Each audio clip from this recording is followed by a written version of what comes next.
Welcome to this week's What's for Dinner video. My name is Ashley. I'm going to be showing you 3 different meals I made this past week. I don't always follow recipes exactly, but if you're interested, I've linked some similar recipes down below. The first dinner I'm going to be showing you, I made some Salsa Verde Taquitos. So I just cooked up a couple chicken breasts in my Instant Pot, and now I'm just going to shred them up and create the filling for the taquitos. So I'm going to use a little bit of sour cream to help add a little bit of creaminess to the chicken, and then I'm going to use some salsa verde from just a jar. I also did season the chicken before it went in the Instant Pot, so it does have a little bit of Mexican spices.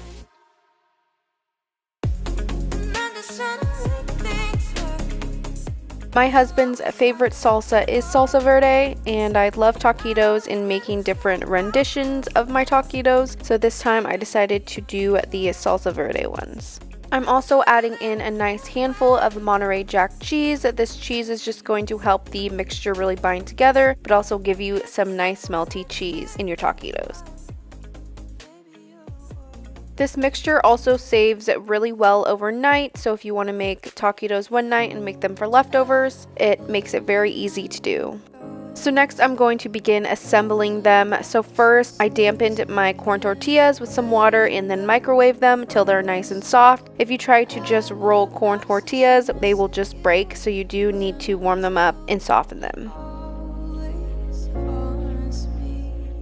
So at the same time, I do have a nice amount of oil heating up in a pan on about medium heat, getting ready to fry them. Once it's ready to go, I just place each taquito down, seam side down, so they will fry closed.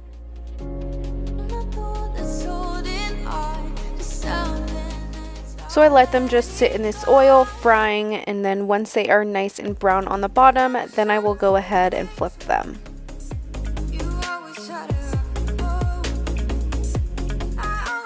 These are also nice because you can really change the texture of them. If you want them a little bit more crunchy, you just let them fry a little bit longer. My husband doesn't like them too crunchy, so I just kind of make them medium.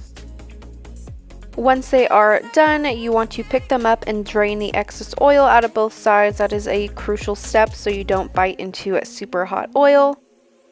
And lastly, you just add on all your toppings. So I'm adding a little bit more of that salsa verde. Then I'm going to top it with some queso fresco, crumbly cheese, and some cilantro.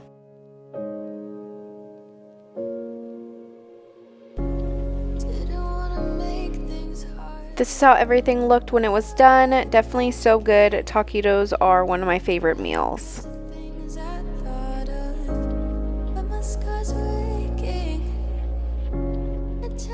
The next meal I'm going to be showing you was a good one. I made some hot honey chicken sandwiches. This was inspired from Aisha Curry. I believe she calls them hot honey chicken sandwiches as well.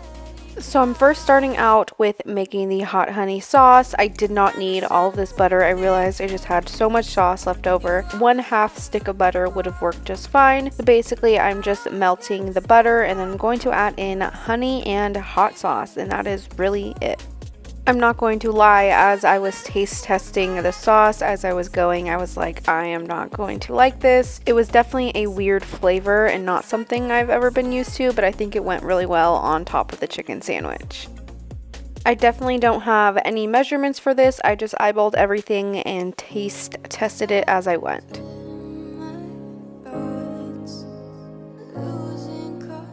I will say, as it cools and thickens, it definitely tastes a little bit better and was a better sauce.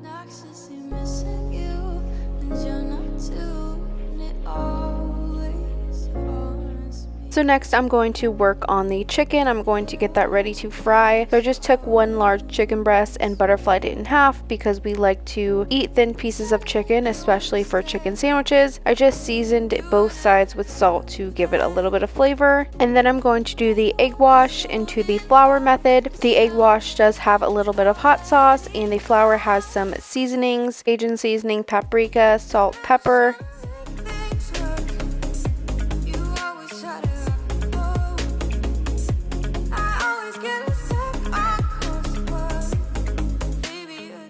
While I'm finishing coating the chicken, I do have some oil heating up to fry. Once it's ready to go, I'm just going to place both pieces of chicken in the oil and let them fry till they are fully cooked.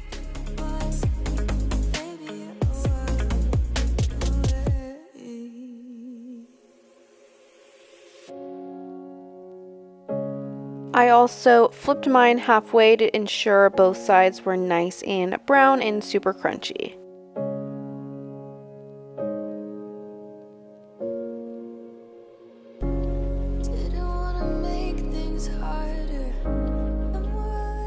Once they were my desired texture and fully cooked, I picked them up, drained off the excess oil, and put them on a drying rack to finish cooling. Okay, but this shot though, that looks so good. So I just poured on some of that hot honey sauce. I definitely could have put more. You didn't really taste too much of it. This is how everything looked when it was done. Definitely so good. I can't wait to make this again. I just served it with some fries on the side. The last dinner I'm going to be showing you, I made some garlic butter pork chops over seasoned rice with a side salad. So first I'm going to start out with my rice. I think this is called rice pilaf. I'm just going to throw in some butter, let that melt down, and then I'm going to add in 1 cup of white rice, and then I'm going to add in seasonings like garlic powder, onion powder, garlic salt.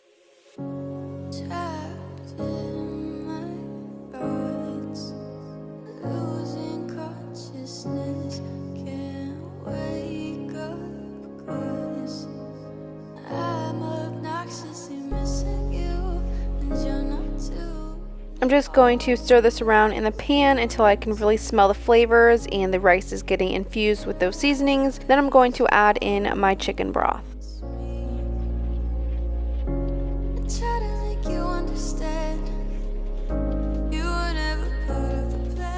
So I'm going to add in 2 cups of water, and then I'm going to add in 2 teaspoons of chicken bouillon powder, and that acts as chicken broth.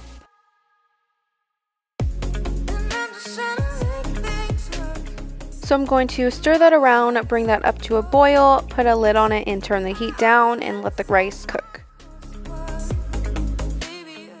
So next I'm going to get the pork chop prepared. I'm just making one because I don't like pork chop. Anyways, I'm just cutting off the bone because my husband says that's the easiest way to eat it. Just going to season both sides with some salt and garlic powder, and then I will just cook this in some butter.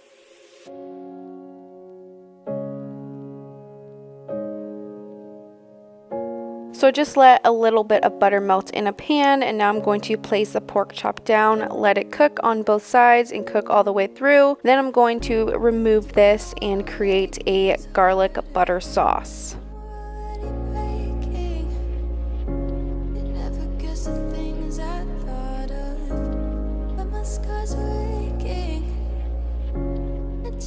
So the last step is just to make the garlic butter sauce. I'm just melting a little bit more butter in the pan, and I'm going to add in some dried parsley flakes and some minced garlic. I love adding dried parsley flakes because I feel like it adds a lot of ambiance.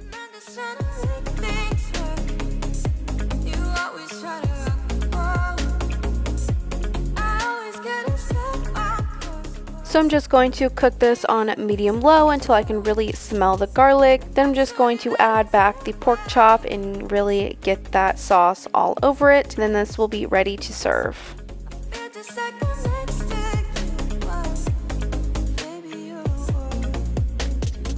This is how everything looked when it was done. Definitely so good. I personally loved the rice. Thank you so much for watching this week's What's for Dinner video. Make sure you come back next week for another one.